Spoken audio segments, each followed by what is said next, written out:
कानपुर क्षेत्रीय विकास समिति ने कवि सम्मेलन के साथ मनाया नव संवत्सर, युवा पीढ़ी को जागरूक करने का दिया संदेश। खबर में आगे बढ़ने से पहले आप चैनल को लाइक व सब्सक्राइब करें। क्षेत्रीय विकास समिति द्वारा सनिगवा क्षेत्र के गणेशपुर रोड स्थित सूर्य ग्रीन लॉन में भारतीय नव संवत्सर के उपलक्ष्य में एक भव्य कवि सम्मेलन का आयोजन किया गया। इस कार्यक्रम में शहर के कई प्रतिष्ठित कवियों ने अपनी रचनाओं से सभा बांध दिया और भारतीय संस्कृति के गौरव का वखान किया। समारोह में मुख्य रूप से आर्यनगर विधानसभा के विधायक श्री अमिताभ वाजपेयी और महाराजपुर विधानसभा के पूर्व प्रत्याशी श्री मनोज शुक्ला उपस्थित रहे। अतिथियों ने दीप प्रज्वलन कर कार्यक्रम की शुरुआत की और भारतीय नव वर्ष की महत्ता पर अपने विचार साझा किए। मिटाने वाले मिटा न पाए, रही सलामत ये जिस्त अपनी। शारदे को प्रणाम करती हूँ और मंच पर विराजित सभी कवियों को प्रणाम करती हूँ एवं आप सबकी गरिमामय उपस्थिति को प्रणाम करती हूँ और सीधे सीधे एक दोहा से जुड़ती हूँ आप सभी के साथ कि प्रेम पढ़ूं या करुण पढ़ूं या मैं पढ़ूं श्रृंगार, प्रेम पढ़ूं या करुण पढ़ूं या मैं पढ़ूं श्रृंगार, गुरुवर से आशीष मिले अनुज से मिलता प्यार, अनुज से मिलता प्यार। समिति के अध्यक्ष श्री दीपक कुमार शुक्ला ने कार्यक्रम के उद्देश्य पर प्रकाश डालते हुए कहा कि नव संवत्सर का यह आयोजन केवल एक उत्साह नहीं बल्कि आने वाली पीढ़ी को अपनी जड़ों और गौरवशाली परंपराओं के प्रति जागरूक करने का एक प्रयास है। उन्होंने युवाओं से अपनी संस्कृति को सहेजने का आह्वान किया।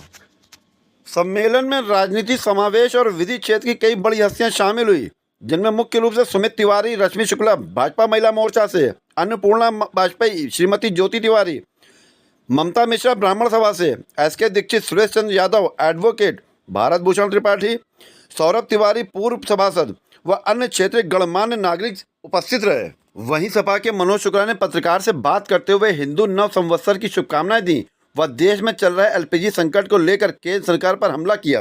देखिए, हिंदू नववर्ष नहीं, ये हम सबका नव संवत्सर है और ऐसे पावन पर्व की, और माता रानी का आज पहला दिन है, नव दुर्गा का भी, तो ऐसे पावन पर्व की जहाँ तक मेरी आवाज जाए, यहाँ उपस्थित सभी लोगों को मैं हृदय के गहराइयों से बधाई देता हूँ और माता रानी से प्रार्थना करता हूँ, हे माँ, आपके चरणों में जो जैसा भाव रख कर आपकी सेवा में, आपके चरणों में समर्पित हो। हे माँ, आप सभी लोगों की भावनाएं, सभी लोगों की इच्छाएं पूरी करें।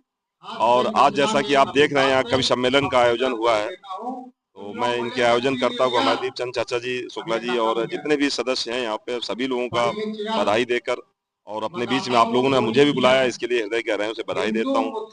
और मैं संदेश देना चाहता हूँ इस आपके मीडिया के माध्यम, सुपर फास्ट न्यूज के माध्यम से, कि देखिए, हम कितना भी आधुनिकता में बह जाएं, कितना भी पाश्चात्य सभ्यता में रंग जाएं, लेकिन अपनी जो सभ्यता है, अपनी जो संस्कृति है, अपने जो वैदिक युग के हमारे समीकरण है, चूंकि फंडामेंटल कभी नहीं बदलते हैं, तो जो हमारे समीकरण है, जो हमारे जीने के ढंग है, वो आज भी कई बार ऐसा होता है, हम पाश्चात्य सभ्यता में रच बस जाते हैं, इसके बाद फिर हमें याद आती है अपनी सभ्यता संस्कृति। तो अपनी सभ्यता, अपनी संस्कृति, अपनी वैदिक सभ्यता को याद रखें, उसके अनुरूप चलेंगे तो निश्चित ही जीवन सफल होगा और हमें नई ऊर्जाएं और नई व्यवस्थाएं अर्जित करने का मौका मिलेगा। मैं कि एक सवाल और, आजकल देश में एक ही चर्चा चल रही है, ईरान और अमेरिका को तो आदमी भूल गया है, एलपीजी की शॉर्टेज है, क्या है इस पे थोड़ा सा अपनी आप विषय में शॉर्टेज है कि शॉर्टेज बताई जा रही है?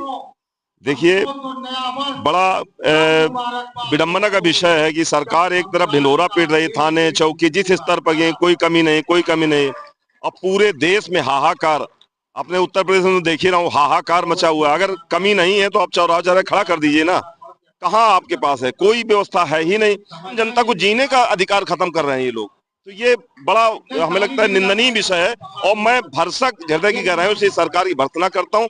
अगर आपके पास सिलेंडर है तो फिर आप भरपूर जनता को दीजिए, हर चौराहे पे गाड़ी खुलवा, नहीं है तो आप स्वीकारिए, तो कम से कम हम लोग जी लेंगे। जैसे अभी हमने कहा कि हम अपनी जो हमारी सभ्यता संस्कृति है, तो हम लोग अभी वो कंडे और गोबर और वो सब चीज जानते हैं, उससे जी लेंगे, लेकिन आप कम से कम स्वीकारिए तो ये कमी है। यूपी सुपरफास्ट न्यूज के साथ कैमरामैन सुनील के साथ ओमी सक्सेना।